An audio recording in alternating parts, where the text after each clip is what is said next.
The man who lived 7 lives. The true story of Ismail Azizi along the eastern shores of Tanzania, where the Indian Ocean stretches endlessly into the horizon, there lived a man whose name became a legend. Ismail Azizi. Some called him a miracle, some called him cursed, but all agreed on one thing. Ismail had lived more lives than any man they had ever known. Not because he traveled far, or because he wore the years gracefully, but because he died and came back, not once, not twice, not even 3 times, but 6 times. Ismail was born in 1975 in a small fishing village outside Bagamoyo. His father was a fisherman, his mother a trader who sold cassava and dried fish in the market. Life was simple and in many ways beautiful. The salty breeze, the bright mornings, the sound of waves breaking on the shore. These were the background music of his childhood. But his life would never be ordinary. The first death, it was 1994. Ismail was 19, tall, lean, strong from years of pulling nets. That morning, he and 3 friends had set out early in their small wooden dhow to fish far from shore. The day began calm, but by midday, the ocean had turned dark. A storm rose so quickly, it felt like the sky had split open. Waves towered over the boat, crashing down with a force that shattered wood and bone. Ismail was thrown into the churning sea. The salt burned his eyes, filled his lungs, and dragged him into a cold, suffocating blackness.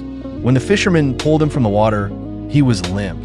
His skin was pale, lips blue, no pulse. For 15 minutes they tried, pressing his chest, breathing into his mouth, until finally, with one violent cough, he spat out seawater and gasped. He had come back. Most people would have called that a lucky escape. For Ismail, it was just the beginning. The second death 5 years later, Ismail boarded a bus to Dar es Salaam. He was 24 now, and times were hard. He hoped to find work at the port, unloading ships. The rain had been falling all morning, and the road was slick. Somewhere between Collins and Kibaha, a truck swerved across the center line. The crash was deafening. Ismail was thrown hard against the side of the bus, his ribs snapping. By the time an ambulance arrived, he had stopped breathing. The doctors in Dar worked on him for 20 minutes. The sheet had already been pulled over his face when one nurse noticed the faintest movement of his chest. They rushed back, and against all odds, his heart began to beat again. By now, in his village, the whispers had started. Mungu amemchagua. God has chosen him. Or more darkly, labda roho yake inakataliwa na duniani na mbinguni. Perhaps his soul is rejected both on earth and in heaven. The third death in his early 30s. Ismail was struck by malaria. At first, he ignored it, thinking it was just fatigue. But within days, his fever soared. He shook with chills so violent that even drinking water was impossible. One night, his breathing slowed. His mother, watching over him, noticed his chest no longer rose. His eyes had rolled back, and his skin grew cold. His family wailed, but an elderly nurse named Mama Sophia refused to give up. She performed mouth-to-mouth for over 10 minutes. Finally, with a sharp gasp, Ismail returned. When he woke the next day, he asked for water and bread, and the entire room fell silent, as though they were looking at a ghost. The fourth death, Ismail's fourth death, was sudden and violent. He was 38, walking home from the market one evening, when 2 armed robbers emerged from an alley. They demanded his money.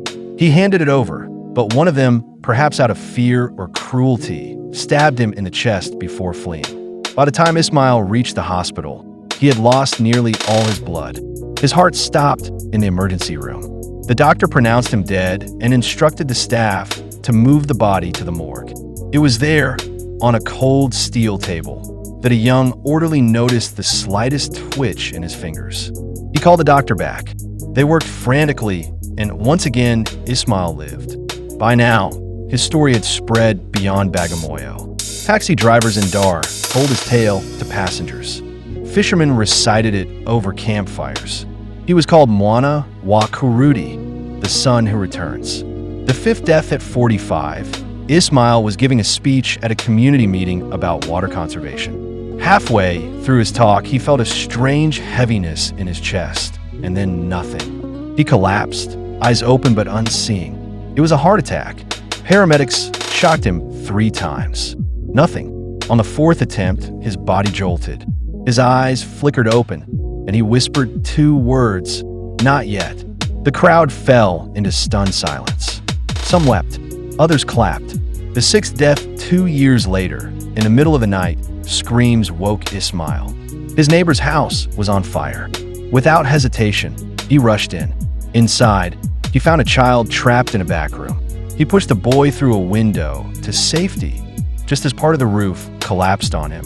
When firefighters pulled him out, his body was lifeless. 25 minutes later, as they prepared to transport him, he drew a ragged breath. 6 deaths. Some said these were coincidences, freak accidents of medicine and luck.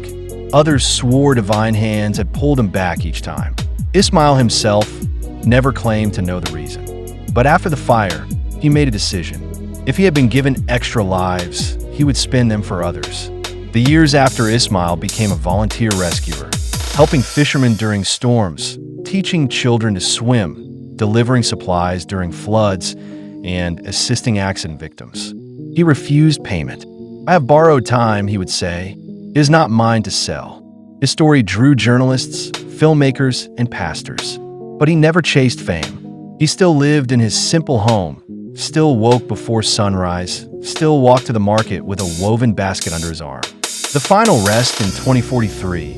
At the age of 68, Ismail passed away peacefully in his sleep, surrounded by family and friends. This time, he did not come back. At his funeral, the entire village gathered. The fishermen lowered their nets. The market stalls stood empty. Even the ocean seemed calmer that day. And in the quiet, people realized something. Ismail's greatest miracle was not that he had died and returned 6 times. It was that he had lived each return with purpose, generosity, and love. And so, in the villages along Tanzania's coast, when a child survives against all odds, people still smile and say, maybe they have the spirit of Ismail Azizi, the man who lived 7 lives.